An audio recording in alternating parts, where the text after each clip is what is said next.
You're free to work anywhere you want, for anyone you want. You just can't afford to stop. Max hasn't missed a Monday in 10 years.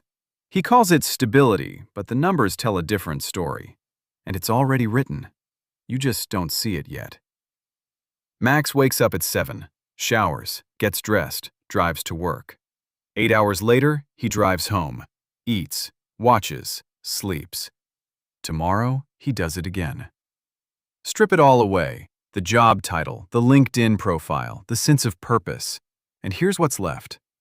Max is trading 5 days of his life every week for a place to sleep, food to eat, and a car that gets him back to work. The shelter funds the job funds the shelter. The car just connects the loop. He didn't design this life. He woke up inside it, and it was already running long before he noticed. Let's put a number on it.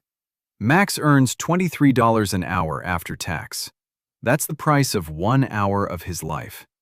His rent is $2,000 a month. That's 87 hours, more than a week and a half of work just to sleep somewhere. His car costs another 32 hours just to get to work. Groceries, insurance, utilities, phone, another 46 hours gone. Total, 166 hours a month already spoken for, before he even starts living. He works 173 hours a month. That leaves him 7 hours. A whole month reduced to 7 hours of freedom. And he's been doing this for 10 years. Roughly 20,000 hours gone just for shelter. Another 7,500 just to stay mobile. He's never calculated it. Most people don't. Because once you do, you don't look at time the same way again. Now here's the part nobody talks about. Max isn't trapped because he made bad decisions. He's trapped because the exit is expensive. To leave renting, he needs savings. To save, he needs surplus income.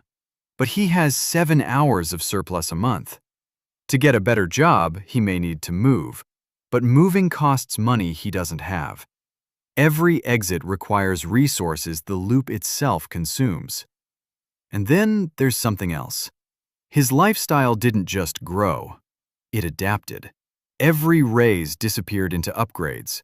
Better apartment, newer car, more subscriptions. Each step felt like progress. Each step raised the baseline. Now the floor is so high that stepping off it feels like falling. This isn't personal failure, it's structure. A system that keeps people comfortable enough not to question it, busy enough not to calculate it, and just free enough to believe they chose it. So what does Max do with this information? Nothing. At least not yet. He sits with it for a while, drives to work on Monday, parks in the same spot, logs in at the same time. But something is different now. He did the math. In 40 years of work, Max will have roughly 83,000 hours.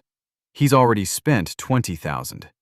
And what's left is mostly already spoken for. The hours that are actually his fit on a single page. Max isn't angry. He isn't hopeless. He's just looking at the page. And for the first time in 10 years, he's asking a question he never thought to ask. What do I actually want to do with the hours that are mine? This video doesn't answer that, because that's not a math problem. But math is where you start seeing the shape of the question. If you made it this far, you already did the math in your head. Most people never will. That's why it keeps working. Subscribe. Max isn't done yet.